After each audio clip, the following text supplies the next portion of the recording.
Change है किसी भी प्लांट के जेनेटिक मटेरियल के अंदर। अब म्यूटेशन जो है वो जो प्लांट्स जो है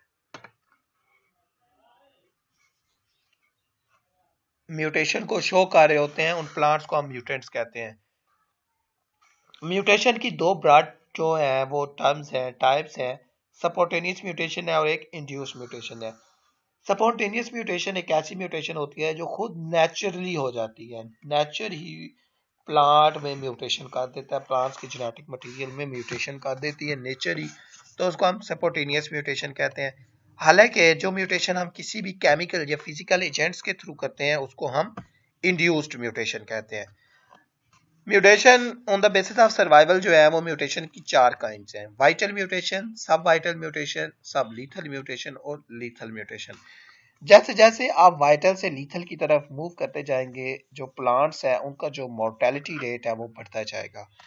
लाइक एग्जांपल अगर हम लोग बात करते हैं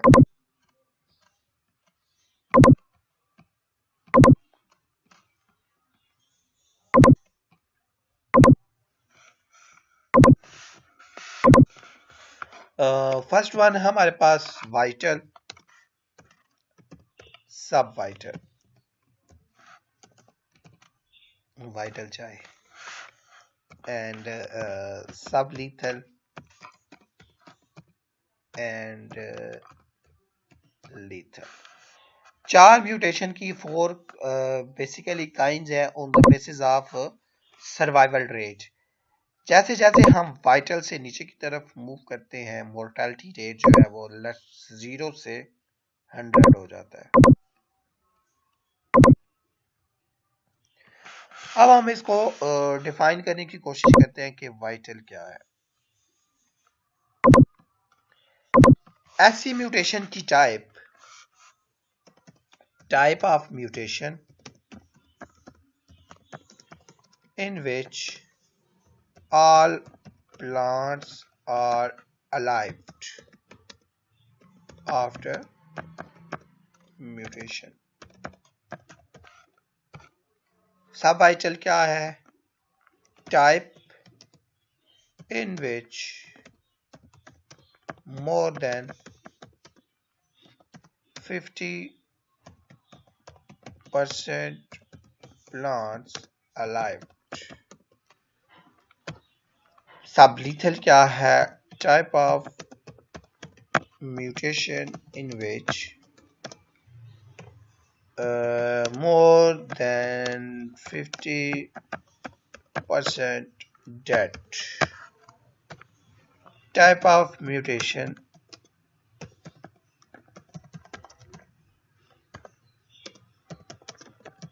in which 100%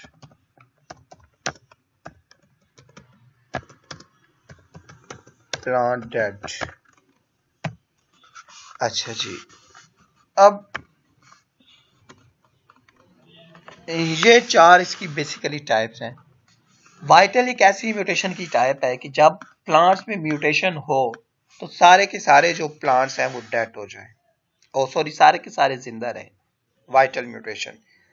सब वाइटल ऐसी म्यूटेशन है कि जब प्लांट्स में म्यूटेशन हो तो 50% से ज्यादा प्लांट्स जो हैं वो जिंदा रहें। सब लीथल म्यूटेशन एक ऐसी म्यूटेशन है जिसमें 50% से ज्यादा प्लांट्स जो हैं वो डेड हो जाएं, मर जाएं। लीथल एक ऐसी म्यूटेशन है जिसमें 100% मोर्टेलिटी रेट हो। ये चार kinds on the basis of their mortality.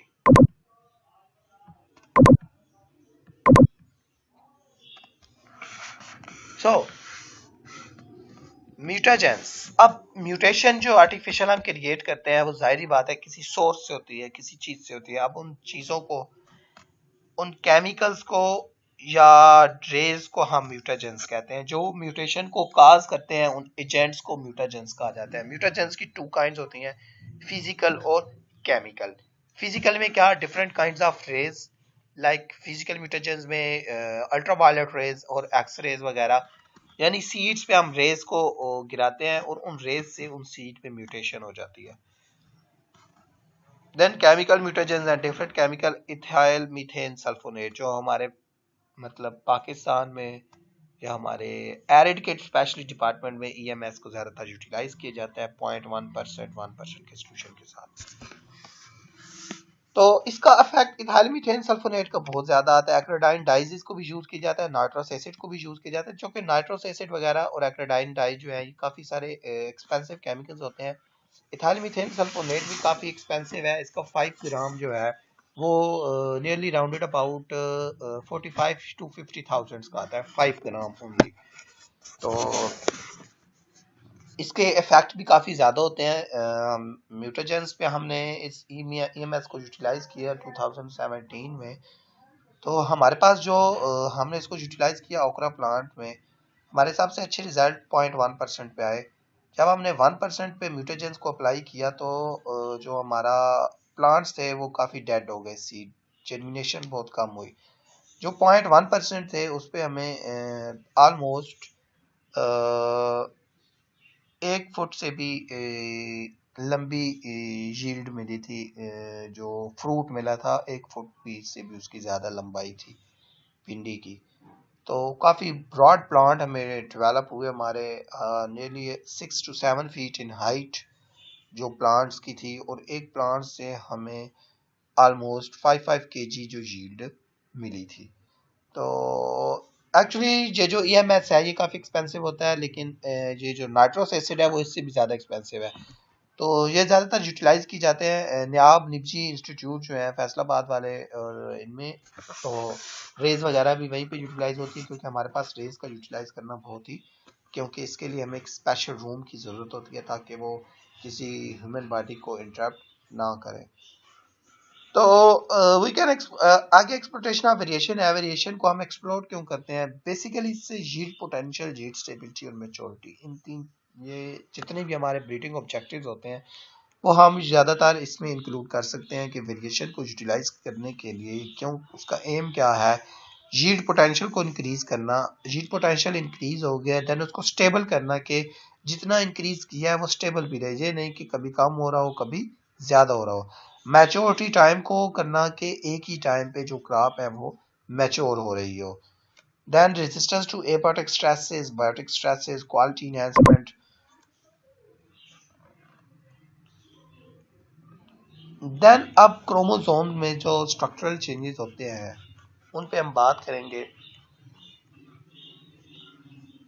Chromosomes के नंबर जब चेंज होते हैं तो हमने इस पे डिस्कस किया है, आपको याद है कहाँ पे किया है? इसी इसी सेमेस्टर में हमने किया है क्रोमोसोम नंबर्स के चेंज होने पे, लेकिन मे बी उसमें उस टॉपिक का नाम थोड़ा चेंज है, लेकिन हो उसमें यही रहा है, क्रोमोसोम चेंज हो रहे हैं। एक क्रोमोसोम निकल रहा है, 2 निकल रहे हैं, 3 निकल रहे हैं, एक ऐड हो रहा है, 2 ऐड हो रहे हैं। तो वो क्या चीज़ थी, टॉपिक का नाम किसी को याद है?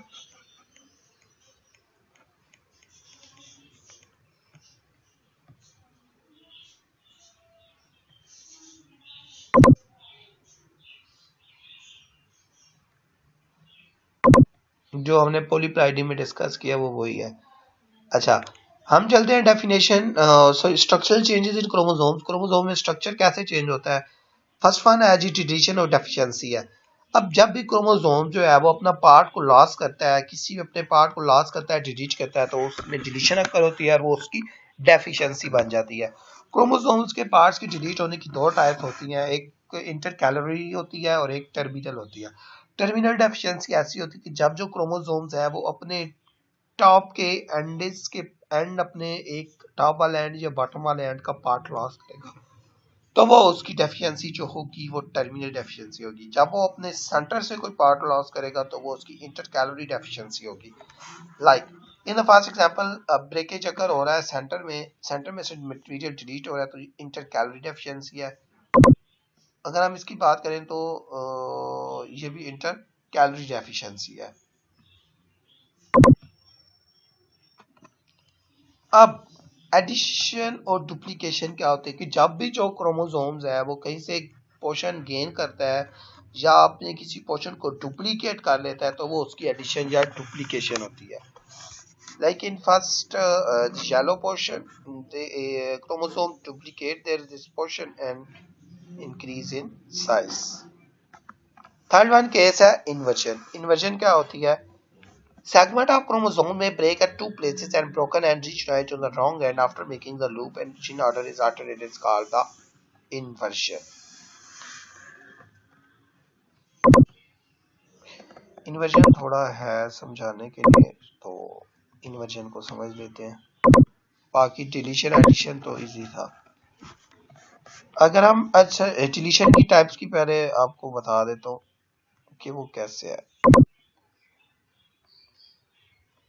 अगर तो यहां से कोई पार्ट डिलीट हो गया है, यहां से या यहां से, तो ये कौन सी होगी? Terminal deficiency.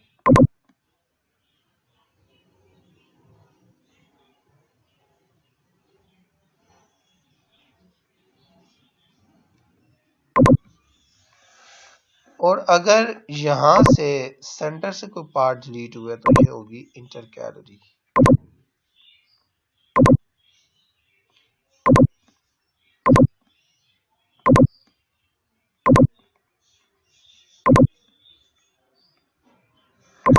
अच्छा, तो अगर हम लोग इसको जाए अपने इन्वर्जन की तरफ, तो एक्चुअली इन्वर्जन होता क्या है? लेट्स सपोज हमारे पास ये क्रोमोसोम था,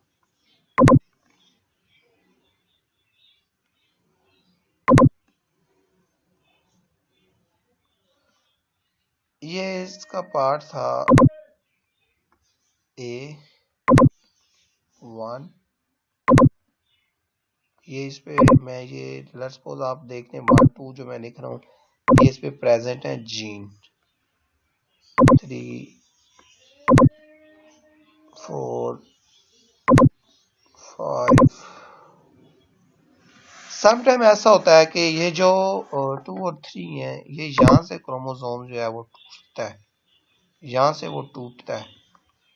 जब वो टूट जाता है तो वो एक नया क्रोमोसोम बना देता है।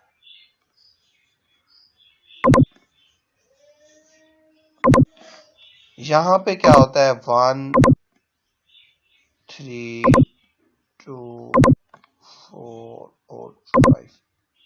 अब इसमें और इसमें कहीं डिफरेंस है कोई?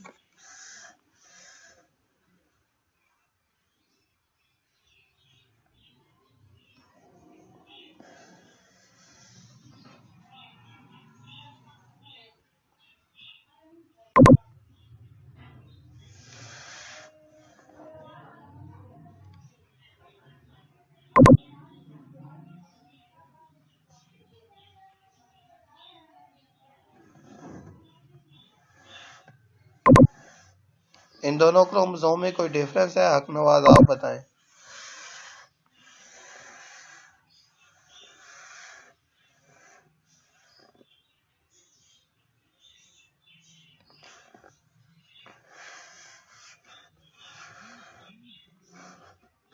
यस सर है।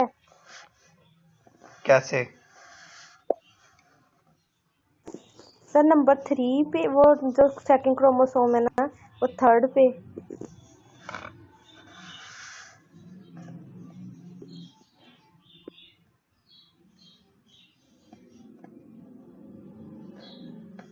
हाँ जी, क्योंकि अब देखिए हम इन्वर्जन का केस पढ़ रहे हैं, तो इन्वर्जन मीन्स क्या होता है? उल्टना या उलट जाना, इन्वर्ट हो जाना, इन्वर्जन।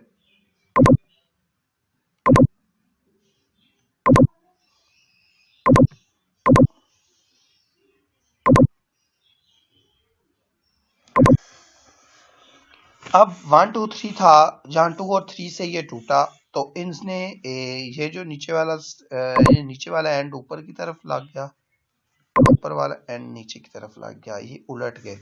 तो इस तरह इसको हम कहते हैं इन्वर्जन। ये भी एक म्यूटेशन की टाइप है।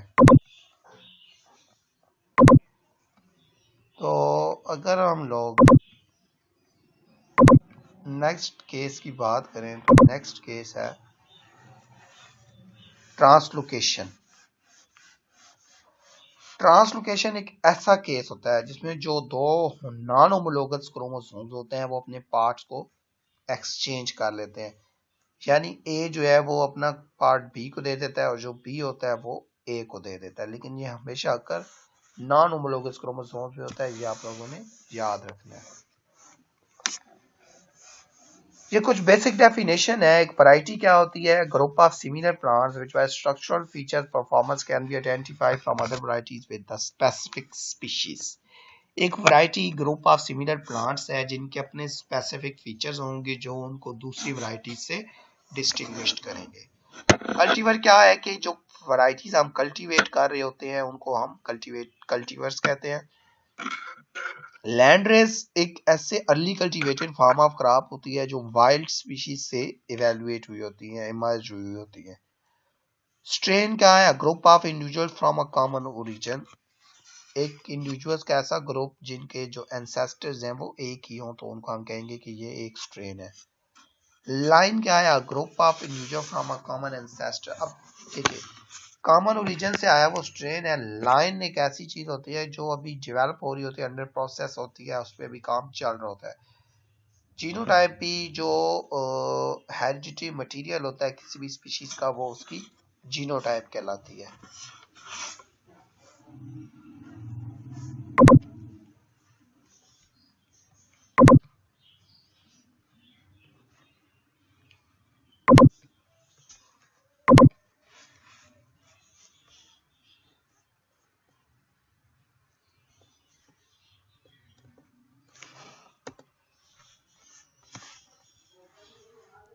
सर स्ट्रेन और लाइन का प्लीज थोड़ा सा एक्सप्लेन कर दें।